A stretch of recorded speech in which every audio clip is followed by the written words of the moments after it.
जितेंद्रिय जित मद बने, जित भव विजित कषाय, अजित नाथ को नित नमु, अर्जित दुरित पलाय।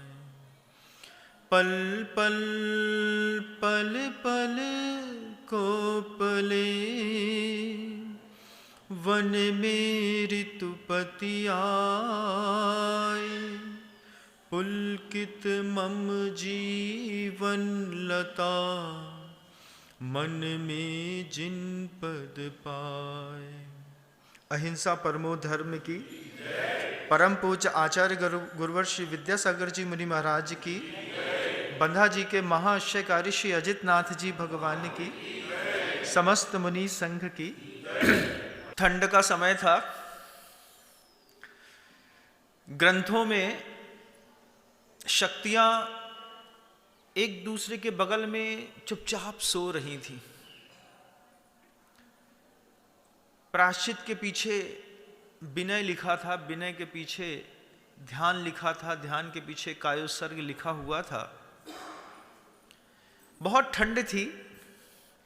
सारी की सारी शक्तियां पुस्तकों में बंद होकर के, जैसे एक पन्ने ने दूसरे पन्ने को संभाल के रखा हो, एक एक पंक्ति पर एक एक शक्ति सो रही थी। सोते सोते में जब किसी ने उसको छुआ भी नहीं, किसी ने उसको स्पर्श भी नहीं किया, तो वे शक्तियां आपस में बात करने लगी। शक्तियां आपस में बात करती हैं। प्रायश्चित विनय से पूछता है, क्यों तुम खुश हो? विनय भी कहता है, बरसों हो गए किताब से बाहर निकले। प्रायश्चित विनय से कहता है, तुम खुश हो?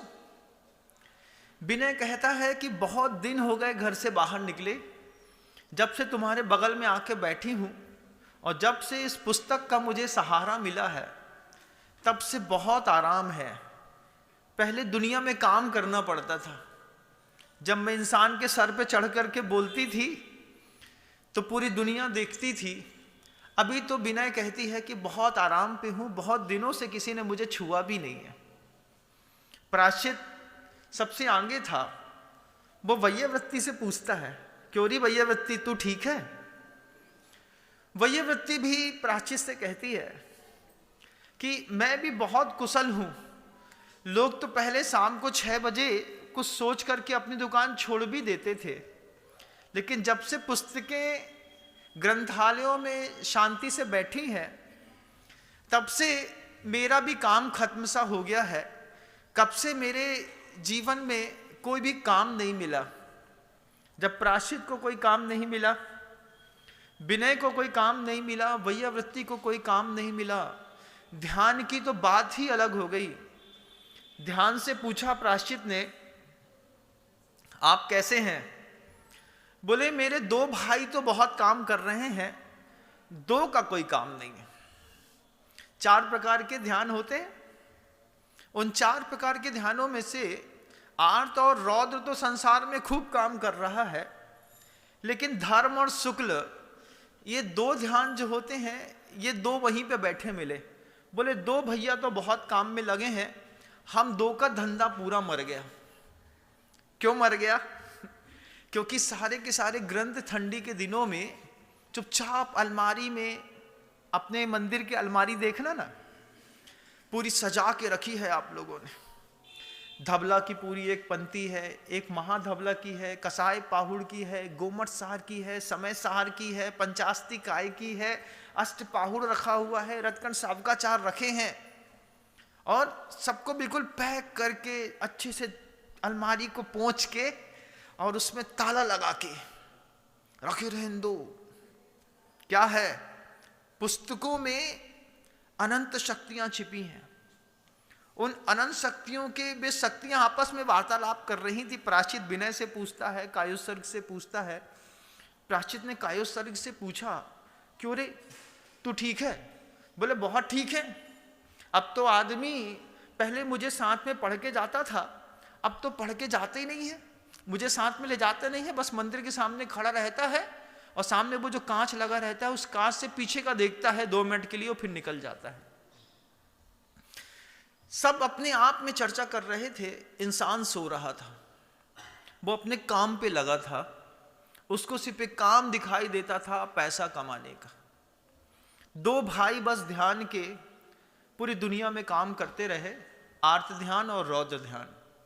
बाकी सारी शक्तियां पुस्तकों में चुपचाप सोती रहीं। कोई साधु कभी कभार पहुंचता, क्योंकि साधु शक्तियों का प्रयोग धर्मी है।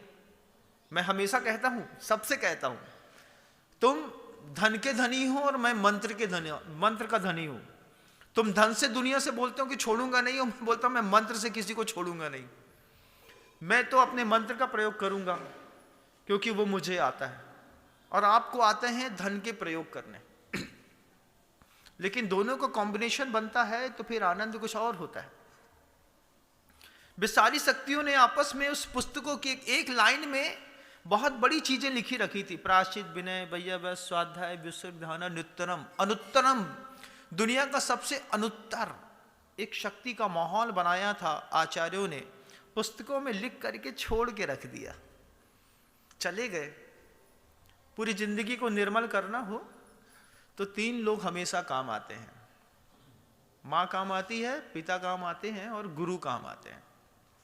और सबसे बड़ी बात है कि समय पर इन तीनों का प्रयोग किया तो काम आते हैं, समय के बाद ये तीनों भी किसी काम के नहीं रहते। आप अपनी अपनी मंदिरों की अलमारियां देखिएगा, सुबह मंदिर जाते हैं ना, अलमारियां देखिएगा, किसी की अलमारियों में 5, 6, 7, 8, 10 अलमारियां अपने अपने मंदिर के वैभव के हिसाब से इकट्ठी करके रखी हैं। रोज जाते हैं आंख बंद करके, जिसके सामने आंख खोलने की जरूरत थी उसके सामने आंख बंद करके, उदक चंदन तंदुल पुष्प कई, बड़ी भक्ति के साथ माथा टेका, लेकिन अलमारी की चाबी नहीं खोली। एक भी ग्रंथ बाहर निकाल के पढ़ने का टाइम नहीं है महाराज। क्यों टाइम नहीं है? अरे इतना सिलेबस है, 8वीं क्लास पे इतना प्रेशर है, 9वीं में इतना प्रेशर है, 10वीं में इतना प्रेशर है, उसके बाद सीए करना है, सीएफए करना है, एमबीए करना है, उसमें प्रेशर है। सिलेबस में 1200 पन्ने की पुस्तकें हैं। इसको पढ़ें कि वो जो मंदिर के अंदर अलमारी में लॉक रखा हुआ है उसको पढ़ें, उससे क्या मिलने वाला है? जिज्ञासा, ये प्रश्न कई अंतर्मन में पैदा होता है। धर्म करने से क्या मिलता है? पढ़े लिखे वेल लिटरेट घरों में किस तरीके का माहौल है मैं दिखाना चाहता हूं, देखिएगा कभी। सारी सुविधाएं हैं घर के अंदर, नई वाली कार हर 8 महीने में बदल देते हैं। अच्छा एक बंगला बना हुआ है, सामने बहुत बेहतरीन गार्डन है, 3 इनोवा घर के अंदर खड़ी है, हर कमरे में एसी लगा है, पिता नामी वकील हैं, किसी के डॉक्टर होंगे, किसी के अच्छे व्यवसायी होंगे, सब नामी गिरामी हैं, पैसे की बोले महाराज कोई कमी नहीं है। उनसे बोलो कि एक प्रॉपर्टी बेच दो तो कहते हैं कि हमारे पूरे खानदान में सिर्फ जमीनें खरीदी जाती हैं, हम लोग बेचते नहीं। ऐसे दम पटकते हैं लोग। घर के अंदर रहने वाले 8, 10, 11, 12 लोग होंगे जिनके यहाँ पुण्य का वैभव बहुत होगा। इनके घरों में जब बेटियां बड़ी होती हैं, ऐसे ही एक परिवार की बेटी आई, पिता आए हमारे पास में आकर के बोलते हैं महाराज बड़े घर की बेटी थी, घर में काम करने वाले एक नौकर के साथ भाग गई। सुन करके बड़ी हंसी भी आई और रोष भी हुआ। हमने कहा लड़के के साथ भाग गई? हमने कहा काम करने वाला लड़का जैन है? नहीं महाराज जैन तो नहीं था, सबसे बड़ी दिक्कत ये थी कि वो घर में कभी कभी ही आता था और कभी कभी आने के बाद भी वो मांसाहारी था। अब ये बात और सुनकर के थोड़ा सा अजीब सा लगा। हमने कहा तुम्हारे घर के अंदर तो कभी मांस बना नहीं है, तुम लोग तो शुद्ध भोजन करने वाले। महाराज जी बड़े घर के खानदानी घर के लोग, हमारे घर की अच्छी लड़की एक मांसाहारी व्यक्ति के साथ अफेयर करके भाग गई महाराज। 8 दिन से गायब है, आप बताइए क्या करें। हमने पूछा, सामने वाले से, आपसे भी पूछ रहे हैं, जो लोग मेरी बात बहुत दूर तक सुनते हैं उनसे भी पूछ रहा हूं, सभी लोग बताइएगा कि बच्चे कैसे संभाले जाते हैं। क्या आइडिया है आप लोगों का बच्चे संभालने का? घर को निर्मल बनाना हो, परिवार को निर्मल बनाना हो, उसके लिए क्या योजना है आप लोगों की? कैसे संभालते हैं बच्चे? एक जैन समाज के घर की लड़की जिसने जीवन में कभी कटते हुए किसी भी पदार्थ को, जीव को देखा नहीं है, वो मांसाहारी व्यक्ति के साथ प्रेम प्रसंग करके भाग गई। जवाबदार कौन है? कौन है जवाबदार? महाराज जी जवाबदार हैं, मंदिर में रखी हुए ग्रंथ जवाबदार हैं, माता पिता जवाबदार हैं। कौन जवाबदार है? महाराज, हम उसको कितनी बार मंदिर लेके जाते थे। आप क्या करते हैं? देखो गलती क्या करते हैं पूरी दुनिया के लोग, हम बताते हैं। दुनिया के लोग गलती करते हैं, बच्ची से बोलते हैं चलो बेटा मंदिर चलो। छोटी सी उम्र में बच्ची को मंदिर ले गए, मंदिर से बाहर निकाली, लालच देकर के लेके गए, चलो मंदिर चलो, फिर वहीं से तुमको अच्छे समोसे खिलाएंगे, फिर एक पोहा खिलाएंगे, जलेबी खिलाएंगे, फिर घर लेके आएंगे। अब समोसा पोहा जलेबी के चक्कर में बच्चा मंदिर गया कि नहीं? जाते हैं बच्चे, जाते हैं, ऐसे तरीके से जाते हैं। बेटियां भी जाती हैं, बड़े भी जाते हैं। आफत कैसे पैदा होती है घर के अंदर कि हम सोच के लेके गए थे कि हम अपने बच्चे को किसी बहाने से मंदिर भेज दें, मंदिर में वो कुछ पढ़ेगा, पढ़ करके सीख जाएगा। पढ़ करके आप कितना सीख गए बताइए मुझे थोड़ा सा। पढ़ के सीखे, दुनिया इतनी बर्बाद हो रही है, पढ़ के हो रही है क्या? पुस्तकें तो अब बिकती नहीं है। अब तो एंड्रॉयड से जितना दिखाई और सुनाई देता है, आप उसी से सुनते हैं, उसी से संवरते हैं, उसी से बिगड़ते हैं। पढ़ने की कहानी खत्म हो गई, अब सुनने और समझने और देखने की कहानी बची। बच्ची जैन समाज की होकर के किसी मांसाहारी व्यक्ति के साथ भाग गई। माता पिता से पूछना चाहते हैं, मांसाहारी व्यक्ति के लिए और मांसाहार के प्रति आपने वक्त पर उसके दिमाग में घृणा पैदा क्यों नहीं करी? घृणा बुरी वस्तु है ऐसा नहीं, घृणा अच्छी वस्तु है। कैसे बच्चे संवारे जाते हैं कुछ पता है? कब खेत में बीज बोया जाता है, कौन से समय में फसल काटी जाती है, कौन से समय में क्या किया जाता है। खेत में बोया हुआ बीज और चिड़िया चुग के ले जाए, बड़े भाग की बात है, दुर्भाग्य की। एक संपत लाल जी छावड़ा थे कलकत्ता के, जब हम लोग छोटे छोटे थे तो वहां पर हम लोग के पास आकर के भजन गाते थे। चिड़िया चुग गई सारा खेत, चिड़िया चुग गई सारा खेत, आँख खुली तो देखा मैंने खेत में रेत ही रेत, चिड़िया चुग गई सारा खेत। वो भजन गाते थे, चिड़िया चुग गई सारा खेत, आँख खुली तो देखा मैंने खेत में रेत ही रेत। हमारे घर के बच्चे खेत हैं, बड़े हुए तो खेत में रेत ही रेत। मैंने किसान से पूछा कि चिड़िया कैसे जमीन से निकाल करके दाना चुग के, बीज चुग के ले जाती है। किसान बोलते हैं, कभी किसानों की भाषा सुनना, किसान बोलते हैं कि जब बेमौसम में बीज बोए जाते हैं तब चिड़ियों को मौका मिलता है, लेकिन अगर सही मौसम में, सही उखाड़ी हुई मिट्टी में, सही गीली मिट्टी में बीज बोया जाए, चिड़िया की मजाल नहीं है कि मिट्टी के अंदर से बीज निकाल करके खा के वो निकल ले। बेमौसम में जो बीज बोए जाते हैं उन बीजों को चिड़िया चुग करके ले जाती है। बेमौसम में वो जो बच्चे संभालने के लिए आप थोड़ा बहुत प्रयास करते हैं ना घर के अंदर, कभी कभी बोला बेटा चलो महाराज आए हैं तो घर चले जाओ, चलो बेटा महाराज जी आए हैं तो वहाँ जाओ भगवान की, महाराज जी की भैया बत्ती कराना, महाराज जी आए हैं तो 4 दिन के लिए पाठशाला पढ़ के चले आना। बेमौसम का बीज है, क्या काम आएगा? इस बेमौसम के बीज से क्या बच्चे सुधर जाएंगे? लगता है ऐसा भ्रम। 4 दिन के लिए साधु आया और 4 दिन के लिए साधु के पीछे बच्चे को लगा दिया, हमारा बच्चा बहुत शरीफ। भ्रम। चिड़िया चुग गई सारा खेत, वे बच्चे मंदिर में आकर के अफेयर कर लेते हैं, वे बच्चे मंदिर से बिगड़ के चले जाते हैं। क्यों? बेमौसम में। कहां सुधारा जाता है महाराज? पाठशाला से सुधारा जाता है? नहीं। जब बच्चा छोटा होता है तब सुधारा जाता है। बच्चा छोटा सा है, इसको सिखा दें पाप क्या होता है, पुण्य क्या होता है, धर्म क्या होता है, अहिंसा क्या होती है, बच्चा सुधर जाएगा? बिल्कुल नहीं।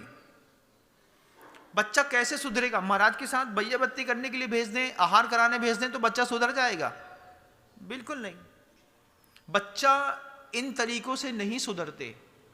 ये बच्चे, एक जब घर की जैन समाज के जैन कुल की एक बड़ी बेटी एक मांसाहारी व्यक्ति के साथ भाग गई। उस बच्ची को ये लगा नहीं कि मुझे मांसाहार नहीं करना चाहिए।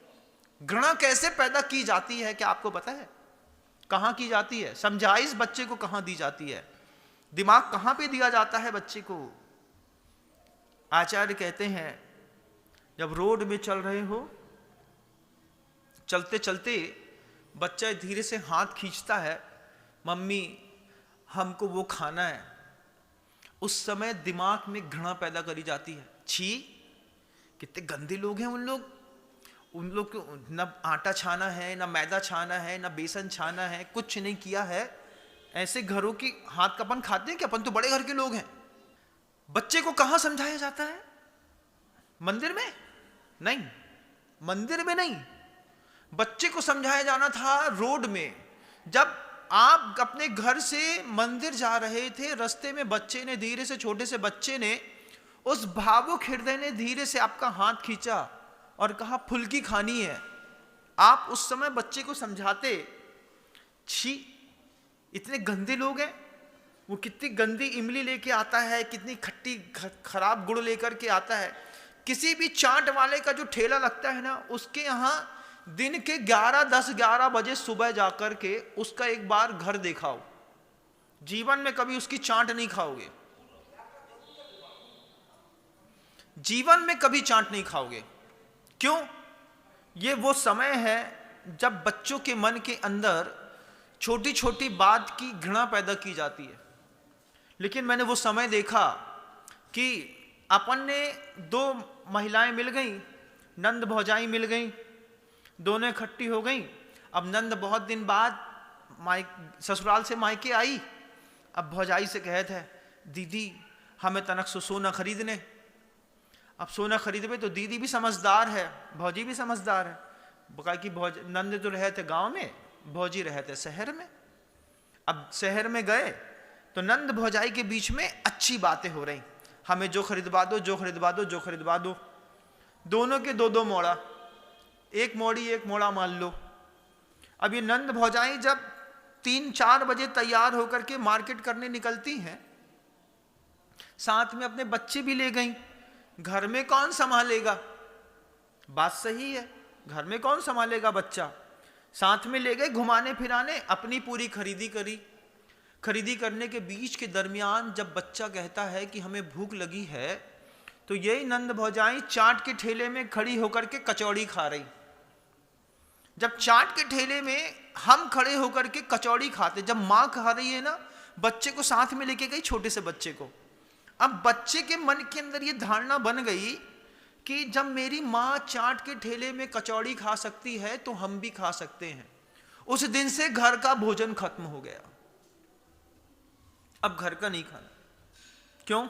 क्योंकि तुम घर में जो मसाले डालते थे उससे तो बिल्कुल अलग स्वाद वहां का आ रहा था।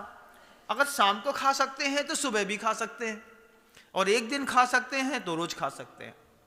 अब छोटे से बच्चे के मन के अंदर उस जो भावुक हृदय था, उस भावुक हृदय को छोटी सी उम्र में वो भाव पैदा करना था कि ये गंदा है। लेकिन हमने छोटी उम्र में, हम तो अपने काम में लगे रहे, बच्चे के अंदर एक बीज बो दिया, बेसमय में, सही समय में गलत बीज बो दिया। अच्छी जमीन में बंजर बीज बो दिया आपने। बच्चे को सिखा दिया कि ठेले में खाने से कोई फर्क नहीं पड़ता, एक कचौड़ी खाओ, आगे बढ़ जाओ, पेट भर गया। क्यों? क्योंकि हम खरीदी करने निकले थे, बच्चों के लिए कुछ लेके निकलते तो बात अलग थी। लेकिन आज तो लैविश लाइफ का जमाना है, बच्चे के लिए कुछ लेके निकलेंगे ऐसा हो नहीं सकता। जहां जो मिलेगा खा लेंगे। धीरे धीरे दिमाग बढ़ा।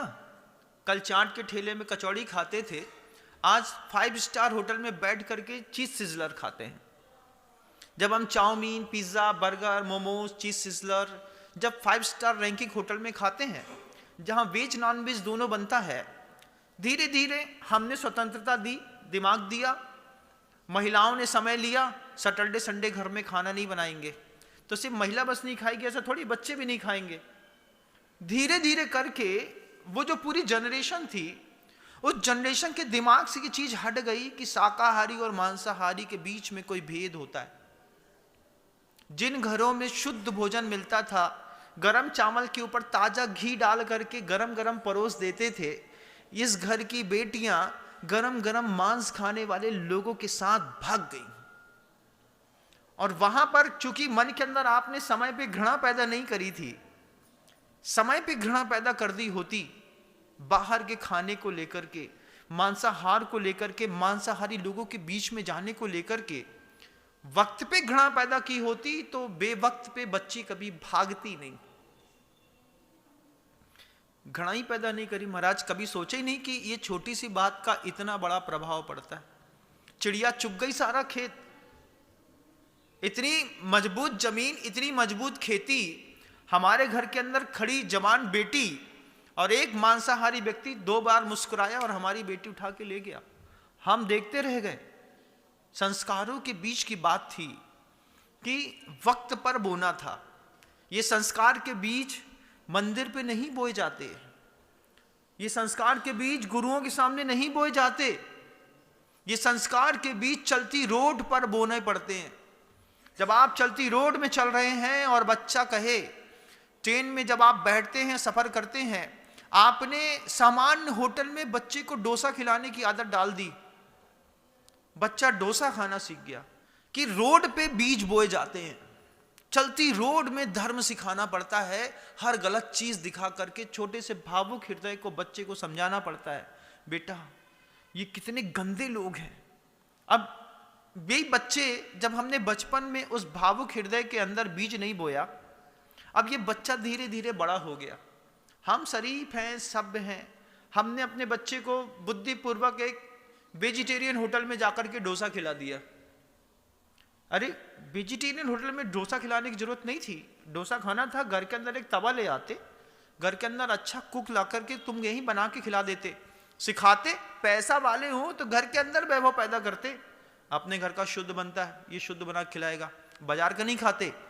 एक बार घिन पैदा कर देते, एक बार चिढ़ पैदा कर देते मांस के प्रति, बाहर के खाने के प्रति, इन सब चीजों के प्रति। ऑटोमेटिकली बच्चा बड़ा होते होते कह देता, हमने कभी जीवन में ऐसा खाया नहीं, हम इसके साथ रहेंगे कैसे। हम सोचते रहे कि मंदिर जाते हैं, वे महाराज जी पहला भाग, दूसरा भाग, चौथा भाग, छठवां भाग पढ़ा देते हैं तो बच्चे शरीफ हो जाते हैं। बच्चे मंदिर में शरीफ नहीं होते, बच्चे तो मंदिर में साधु की ताकत देखने आते हैं, मंत्रों की शक्तियां देखने आते हैं। बच्चे शरीफ होते हैं चलती रोड में। जब छोटा सा बच्चा आपका हाथ पकड़ के किसी चीज के लिए खींचे, उस वक्त बच्चे को संभालना है। बोला ये देव शास्त्र और गुरु की तीनों की पाठशाला का वो एक्चुअल फिक्स टाइम है, इस वक्त मैंने बच्चे को नहीं समझाया तो बात बिगड़ जाएगी। उस समय हमने बच्चे को लोभ लेकर के आए, चलो तुम्हें राम भरोसे को समोसा खिला है। अब मंदिर में का बहाना, मंदिर लाने के लिए आपने समोसे का बहाना लिखाया, बच्चा खड़ा हो गया। आपने डोसा खिलाया बाजार का चला करके, बच्चा खड़ा हो गया। ट्रेन में बैठे, भूख लगी, आमलेट लेकर के व्यक्ति निकल रहा था, डोसा समझ के आपके बच्चे ने पहली बार खा लिया, पता नहीं चला महाराज आमलेट खाया कि डोसा खाया। अब बच्चे ने खा लिया। और हमेशा पूज्य गुरुवर एक बात कहते हैं कि पुण्य हो या पाप, एक कदम आगे बढ़ा लो तो सब हल्का लगने लगता है, एक कदम बस आगे बढ़ा लो। हमने उन स्कूलों में बच्चों को भेजा जिन स्कूलों में छोटे छोटे बच्चों के टिफिन में गलत चीजें और मांसाहार बना करके माँ पिता भेज देते हैं चला करके। उन स्कूलों में हमारा बच्चा गया टिफिन लेकर के घर से, शुद्ध घी का पराठा किसी मांसाहारी को खिला दिया और मांसाहारी के पैकेट की बिरयानी खा करके हमारा बच्चा चला आया। बच्चा बिगड़ गया। हम बड़ी स्कूल में पढ़ाते हैं महाराज, हमारी स्कूल का स्टैंडर्ड बहुत बड़ा है, पैसा लगता है 4 लाख रुपए साल का। 3 क्लास 6वीं दर्जे में जो बच्चा पढ़ता है, तीसरी चौथी में, उसके 3-4 लाख रुपए लग जाते हैं। वहां पे स्कूल में पढ़ाया, लेकिन जब टिफिन शेयरिंग की बात आई तो शुद्ध घी का झैनी के घर का पराठा एक मांसाहारी खा गया और एक मांसाहारी के घर के अंदर से बना हुआ चावल खा गए हम। संस्कार बिगड़ गए। संस्कार बिगड़ने का ये प्रभाव पड़ा कि बड़े होने के बाद यही अपने ही घर के बच्चे बोलते हैं सिविलाइजेशन का जमाना है, ये सब फालतू की बातें हैं, ये डेमोक्रेसी वगैरह आप मत करिए। और ये धार्मिकता को लेकर के जो बोलते हैं ना कि जैन नहीं होता है, ये ऐसा होता है, ये ऐसा होता है, ये सब आप लोग के बनाए रूल्स हैं। किसने सिखाया ये सब चीजें? अब दर्द होता है कि नहीं होता है महाराज? जब बड़े घर की लड़की के साथ बकती है तो कितना बुरा लगता है। नाक कट गई महाराज। कई लोग तो पूरा गांव बदल देते हैं, पूरी प्रॉपर्टी बेचे, इज्जत बचाने के चक्कर में दूसरे शहर में जाकर के रहने लगे। लेकिन रोड में बच्चे को सिखाया क्यों नहीं, पूछना चाहता हूं। जब बच्चा रोड में चल रहा था उस वक्त बच्चे को नहीं समझा सकते थे कि ये चाट के ठेले में चाट खड़ी होकर के नहीं खाई जाती, ये सब खराब है, ये सब गंदा है। एक बार सिखा दिया होता, फिर कमाल देखते कि बड़ा होकर के बच्चा, अभी आपके बच्चे पढ़ रहे हैं ना, अभी शाम को भेजा होगा, भेजोगे ट्यूशन पढ़ने 4th 5th 6th क्लास में। आजकल फिजिकली एक्टिविटीज में आदमी इतना आगे हो गया है, क्योंकि जितने भी फास्ट फूड होते हैं इसमें ऑक्सीटोसिन जैसे इंजेक्शनों के कई कंटेंट डाल दिए जाते हैं। उम्र से पहले शरीर बड़ा हो जाता है, दिमाग बड़ा नहीं होता। बच्चे हैं तो छोटे से, घर के अंदर देखना बच्चे पागलपंथी जैसी बात करते हैं, लेकिन शरीर से बड़े दिखने लगते हैं। यही 6th 7th 8th क्लास में पढ़ने वाले बच्चे अभी शाम ट्यूशन पढ़ने जाएंगे, वहां पर कोई मांसाहारी घरों के बच्चे भी पढ़ने आ रहे होंगे, वहीं पे मस्ती करेंगे, वहीं पे खाना पीना होगा, वहीं पे सब होगा। वहीं से हमारे घर की जवान बेटी बिगड़ जाएगी। पढ़ाई के लिए हमने ट्यूशन करने भेजा था, ट्यूशन का सहारा लेकर के वो बच्ची 6वीं क्लास की बच्ची 1st ईयर में जाने के बाद बोलेगी कि हमारा 8 साल से उसके साथ अफेयर चल रहा है। जब हम ये बात सुनते हैं, बड़ी उम्र के लोग, 8 साल हो गए, हम तो 6th क्लास से इसको चाह रहे थे, पढ़ने के लिए भेजा था तुमको तो ट्यूशन के लिए, तुमने ये सब कब से कर लिया? तब बच्चा बोलेगा ये सब हम कुछ नहीं जानते, हमारे उसके 8 साल से संबंध हैं। अब हमारे हाथ में क्या है? चिड़िया चुग गई सारा खेत, आंख खुली तो देखा हमने खेत में रेत ही रेत। हम अपने बच्चे को बुद्धिपूर्वक भेज रहे हैं ट्यूशन, हम अपने बच्चे को बुद्धिपूर्वक भेज रहे हैं रेस्टोरेंट, हम अपने बच्चे से बोल रहे हैं बेटा जाओ, घर में मेहमान आए हैं, आधा किलो जलेबी ले आओ, 5 समोसे ले आओ, एक चाउमीन का पैकेट ले आओ, एक पिज्जा बर्गर ले आओ, जोमेटो का स्विगी का ऑर्डर कर दो। जोमेटो स्विगी की ऑर्डर देखें, जब वो वेंडर सामान कलेक्ट करता है, किसी ने मांस बुलवाया है, किसी ने कुछ और गंदे पदार्थ बुलवाए, बोलने में शर्म आती है, उस पदार्थ के पैकेट के ऊपर तुम्हारी सामान रखा हुआ है। हमारे घर के अंदर दिख भी जाए तो लगार नाम की चीज होती है, भैया लगार लग गई नहीं खा सकते। आपने जोमेटो स्विगी से बुलाया, जोमेटो स्विगी वाले वेज नॉन वेज सब सर्वाइव करते हैं, एक ही बॉक्स पे एक साथ सब रखा रहता है, एक पैकेट उठा के यहां दे दिया, एक पैकेट उठा करके यहां दे दिया। हमने तो वेजिटेरियन पिज्जा खाया महाराज, अरे पिज्जा खा रहे, खिला दो, कोई बुरा नहीं है, आपका पैसा है, आप स्वतंत्र हैं, आप मालिक हैं, हम तो गुरु हैं। हमारा काम है घर के अंदर शब्दों की आग लगाना। गुरुदेव के वो हाइको है, चिराग नहीं आग जलाऊं ताकि कर्म दग्ध हो। जीवन जीना है तो छोटे से भावुक हृदय के बच्चों को एक एक शब्द में, एक एक चीज में सिखाना पड़ता है। तुम खुद ठेले में ले जा करके तुमने वेजिटेरियन ठेले में बच्चे खड़ा किया, बच्चा कब नॉन वेजिटेरियन ठेले में जाकर के खड़ा हो? चौपाटी लेके जाते हो ना, जाते हैं महाराज, अच्छी अच्छी चौपाटी में क्या वेज नॉन वेज के अलग अलग स्टॉल होते हैं। एक काउंटर, डोसा के काउंटर के बगल से वो अंडा लेकर के खड़ा है, इस तरफ वो कुछ और लेकर खड़ा है, इस तरफ जूस का काउंटर लगा हुआ है, इस तरफ कुछ और खड़ा है। एक साथ जब सारे ठेलों खोमचों से खुशबू निकलती है, क्या पता चलता है कौन सी किसकी खुशबू है? लेकिन पांचों इंद्रियां जब सक्रिय होती हैं, आदमी खिंचता है, वो खाना है। अब सामने खा नहीं सकते तो जोमेटो स्विगी से बुला करके कमरे के अंदर, घर के अंदर बुला के खा के फेंक देते हैं। जवाबदार कौन है? कौन जवाबदार है? तुम्हारे इन बच्चों को बाहर भगाने के लिए क्या तुमने गड्ढा नहीं खोदा? खोदा है महाराज। अब कैसे समझा लेंगे? महाराज लेट तो हो गए, अब चिड़िया चुग गई कि नहीं चुग गई कैसे पता चलेगा? बीज में ताकत बची कि नहीं बची कैसे पता चलेगा? वक्त है अभी भी। मां पिता अपने कर्तव्य से चूक गए हैं तो अभी भी वक्त है कि गुरु के सामने ला करके खड़ा करो, गुरु से बोलो। उम्मीद तो नहीं लगती महाराज, फिर भी एक बार आप देख लीजिए, हो सकता है कहीं हम गलत हों। क्योंकि जैन समाज की बहुत सारी बेटियां जब बड़े बड़े घरों की पढ़ करके बड़ी बड़ी कंपनियों में जॉब करती हैं और जॉब सिक्योरिटी के नाम से और अच्छी लाइफ जीने के नाम से जब वो अदर कास्ट में मैरिज करती हैं, कितनी डॉक्टर बेटियां होती हैं जब वो महाराष्ट्रियन से फंसती हैं जो नॉन वेज खाने का आदी होता है। मेरी बेटी सरस्वती के जैसे बिल्कुल साफ सुथरी और यमराज के जैसे बिल्कुल काला नीच कुल का लड़का, और एक साथ मिलके चले गए।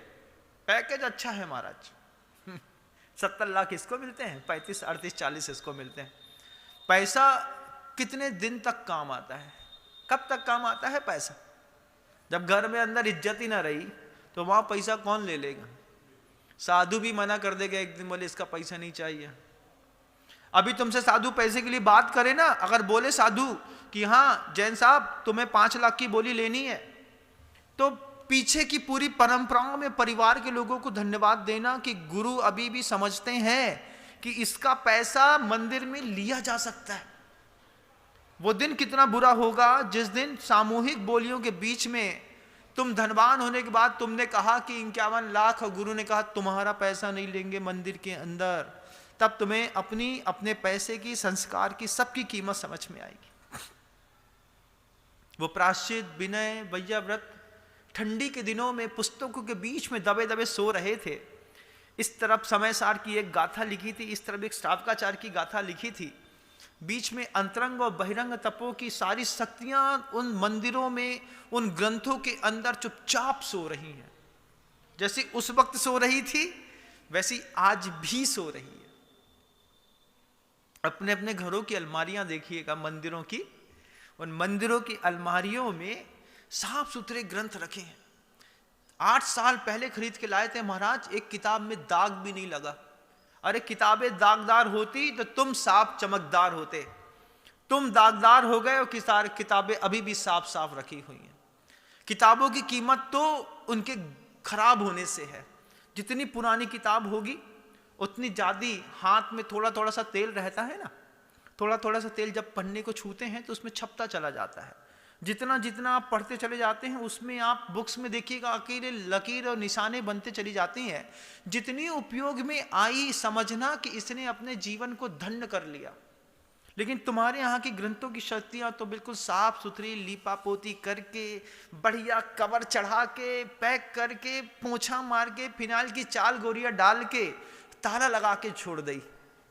कोई पढ़ने को मन भी करे तो पहले रज्जन कक्का के घर जाए, उनके घर से चाबी लाए, फिर किताब खोले, तब तक तो पढ़ने की इच्छा मर जाए।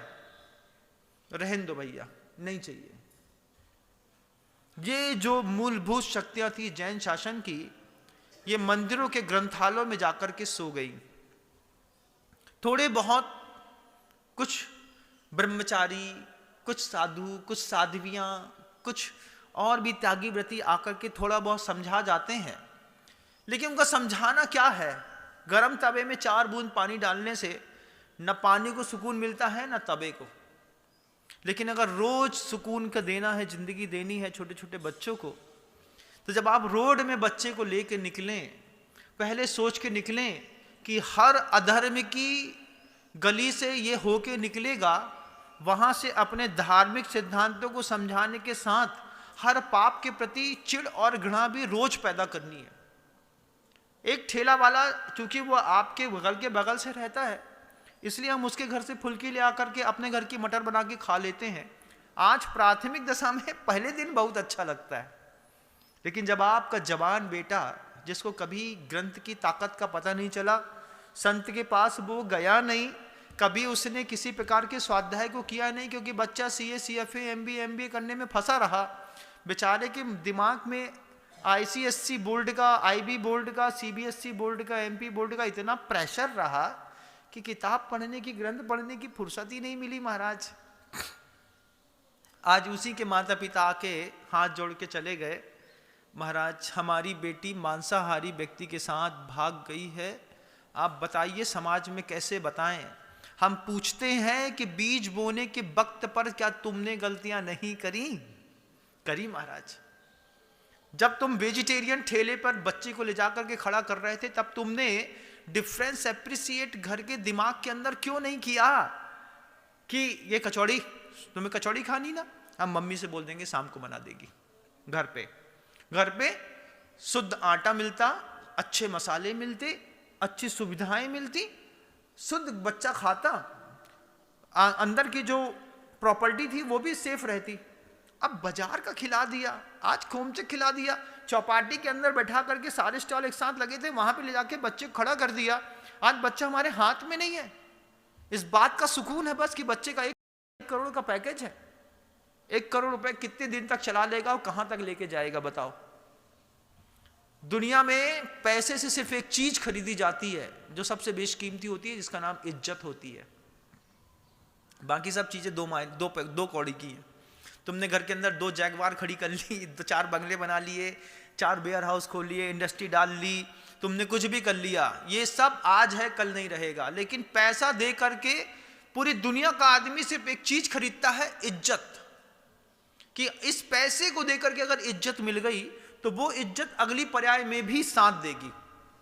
लोग कहेंगे मरने के बाद भी कि उनके जैसा दानी, उनके जैसा महात्मा, उनके जैसा संत नहीं था गृहस्थों में। पैसे भोगने के काम में नहीं आते, पैसे से सिर्फ एक चीज खरीदी जाती है, इज्जत, एक चीज मात्र। जब कभी भी जेब में पैसा हो तो जो लोग ये सोचते हैं कि ये सब कर लेंगे तो सुखी हो जाएंगे, उस पैसे से अपने परिवार की रेपुटेशन मेंटेन करिए, इज्जत बनाइएगा, अपने दिमाग में भी और गुरुओं के दिमाग में भी। और जितने भी ये जवान बच्चे स्कूलों से निकल करके रोज शाम को ट्यूशन में जाते हैं, एकेडमी में जाते हैं, पढ़ने के लिए जाते हैं, मेरी बात अगर समझ में आए तो कभी सोचिएगा, कभी कल्पना करिएगा कि 25, 40, 50 लड़कों के बीच में 15 लड़कियां गई हैं अच्छे कुलों की। मांसाहारियों की संख्या 50, शाकाहारी बेटियों की संख्या 30, 32, 22, 25, 18। ये जब बड़े होकर के सामंजस्य के साथ जिएंगे, एक दूसरे के कल्चर को जब मैचअप करेंगे, इस कल्चर को मैचअप करने से पहले इनके दिमाग में कौन वो ताकत भरेगा कि मुझे इन लोगों से बात भी नहीं करनी है। हम भरेंगे, माता पिता का काम है भरने का। जब रोड में लेके बच्चे को निकलो तो छोटी छोटी बात का ध्यान रखो। बच्चा वो नरम जमीन है, अगर तुमने सही वक्त पर सही बीज फेंका तो बड़े होकर के वो कल्प वृक्ष बनेगा। मुझे वो महाभारत का प्रसंग याद आता है, इतना खुशी होती है उस बात को देख करके। द्वारिका जल रही है और मैं उस दृश्य को देख करके खुश हो रहा हूं। क्या दृश्य है महाराज कि बलदेव और कृष्ण दोनों वासुदेव और देवकी के रथ को पकड़ के सामने लेकर के आए। घोड़े लगे हैं उसमें ताकतवर। कृष्ण ने बोला, मेरे रथ पे बैठ करके द्वारिका से बाहर निकल जाओ पिताजी, ये द्वारिका जल रही है, जो निकल गए उनका कल्याण हो जाएगा। रथ धस गया, क्योंकि द्वैपायन ने कह दिया था सिर्फ 2 बचेंगे, बलदेव बचेगा और कृष्ण बचेंगे, बाकी सब जो द्वारका के अंदर रहेगा सब मर जाएंगे। 2 की संकेत द्वैपायन ने दे दिए थे। कृष्ण ने अपने पिता को बचाने के कितने पुरुषार्थ किए। सबसे बड़ी बात तो जब उस वक्त का गर्व लगता है कि देवकी और वसुदेव जो हैं वो कितना आशीष देते होंगे। जब घोड़े बैठ गए, रथ धस गया, घोड़े निकाल करके बच्चे वो कृष्ण और बलदेव दोनों घोड़ों के स्थान पे खड़े होकर के हजारों हाथियों की ताकत का बल लगा करके रथ खींच रहे। पिता को बचाने के लिए बच्चा खींच रहा है कि मैं अपने पिता को, मैं अपनी मां को बचा के रहूंगा। पुरुषार्थ भले व्यर्थ चला गया, लेकिन माता पिता के बीच का और बच्चों के बीच का क्या कॉम्बिनेशन रहा होगा कि पिता को भी लगा कि मैंने कोई कल्प वृक्ष पैदा किया है, ऐसा कल्प वृक्ष पैदा किया है कि जिसने मुझे बचाने के चक्कर में पूरी जान लगा दी। आज के बच्चे ने तो माता पिता की पूरी जान निकाल ली, पूरी जान ही निकाल ली, कुछ बचा ही नहीं हमारे पास। पूछना चाहता हूं, क्या कोई ऐसी संतान पैदा करो कि तुम्हारे बुरे वक्त में वो अपनी पूरी शरीर की ताकत लगा करके तुमको निकालने का प्रयास करे। एक ऐसा बीज बो कि वक्त आने पर कल्प वृक्ष के रूप में पैदा हो। ऐसा कैसा बीज बो दिया कि चिड़िया उठा के ले गए। चिड़िया की ताकत कितनी, ये छोटे छोटे जो दिमाग में भूसे भरे जाते हैं मोबाइल के माध्यम से, उसकी ताकत कितनी। लेकिन ये छोटी छोटी बातों से सीख करके हमारा बच्चा बड़ा हो गया और बड़ी बड़ी बातों को हमारा बच्चा सीख नहीं पाया। गलतियां हमने शुरुआत से करी। हमने संकल्प कर लिया सैटरडे संडे हम घर में खाना नहीं बनाएंगे, निकल लिए होटल पे। इसी के लिए आए हैं क्या? तो अच्छा, तुम्हारे छोटे से खाने के बाद जब बच्चा इस तरीके कर रहा है, तब आप किसके ऊपर ब्लेम करेंगे कि हमारा बच्चा बिगड़ गया? जवाबदार थे। अगर अपने बच्चों को संभालना है तो दुनिया में सिर्फ 3 जवाबदार लोग हैं, माता है, पिता है और गुरु है। चौथा तो दुनिया में कोई जवाबदार ही नहीं है। पड़ोसी जवाबदार है, बच्चा हमारा पड़ोसी समझा लेगा, हम संभालेंगे। हमारी जवाबदारी है। आप अपनी जवाबदारी निभाइएगा, मैं अपनी जवाबदारी निभा रहा हूं। और पूरी दुनिया के मानस को ये बात